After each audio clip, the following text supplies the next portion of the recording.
ಕರುನಾಡಿನ ಜನರಿಗೆ ಹೊಸ ವರ್ಷದ ಆರಂಭದಲ್ಲಿ ಗುಡ್ ನ್ಯೂಸ್ ಸಿಕ್ಕಿದೆ. ಯಶಸ್ವಿ ಶಸ್ತ್ರಚಿಕಿತ್ಸೆಯ ಬಳಿಕ ಆಸ್ಪತ್ರೆಯಿಂದ ಶಿವರಾಜ್ ಕುಮಾರ್ ಡಿಸ್ಚಾರ್ಜ್ ಆಗಿದ್ದಾರೆ.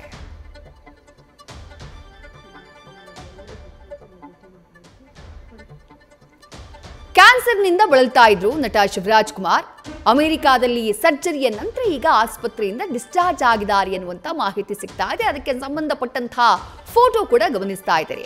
ಕೆಲ ದಿನಗಳ ಹಿಂದಷ್ಟೇ ಶಿವಣ್ಣ ಅವರಿಗೆ ಅಮೆರಿಕಾದ ಮಿಯಾಮಿ ಕ್ಯಾನ್ಸರ್ ಇನ್ಸ್ಟಿಟ್ಯೂಟ್ನಲ್ಲಿ ಸರ್ಜರಿ ಆಗಿತ್ತು. ಯಶಸ್ವಿ ಸರ್ಜರಿ ಬಳಿಕ ಈಗ ಡಿಸ್ಚಾರ್ಜ್ ಆಗಿದ್ದಾರೆ. ಸರ್ಜರಿ ಬಳಿಕ ಇನ್ನು 2 ಚೆಕಪ್ ಬಾಕಿ ಇದ್ದು ಆ ನಂತರ ಸಂಪೂರ್ಣ ಗುಣಮುಖರಾಗಿ ಜನವರಿ 24ನೇ ತಾರೀಕು ಬೆಂಗಳೂರಿಗೆ ವಾಪಸ್ ಆಗಲಿದ್ದಾರೆ ಎನ್ನುವ ಮಾಹಿತಿ ಇದೆ.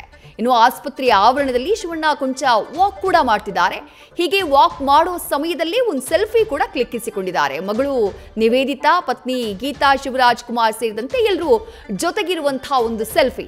ಆ ಸೆಲ್ಫಿನಲ್ಲಿ ಶಿವಣ್ಣ ಬಹಳ ಆರಾಮಾಗಿರೋ ರೀತಿ ಕಾಣಿಸ್ತಾ ಇದೆ. ಸದ್ಯ ಈ ಸುದ್ದಿ ಶಿವಣ್ಣ ಅಭಿಮಾನಿಗಳಿಗೆ, ಕನ್ನಡ ಸಿನಿ ಪ್ರೇಮಿಗಳಿಗೆ ತುಂಬಾನೇ ಖುಷಿ ಕೊಟ್ಟಿದೆ.